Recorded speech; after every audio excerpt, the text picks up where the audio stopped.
We improved the way you insert blocks with the new Blocks palette. The palette includes visual thumbnails of blocks, making it easier to insert blocks from the current drawing, recent, or other drawing tabs.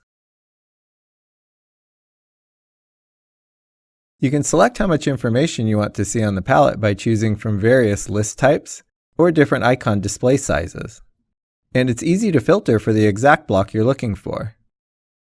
The Recent tab displays the most recently inserted blocks, regardless of the current drawing. These persist between drawings and sessions.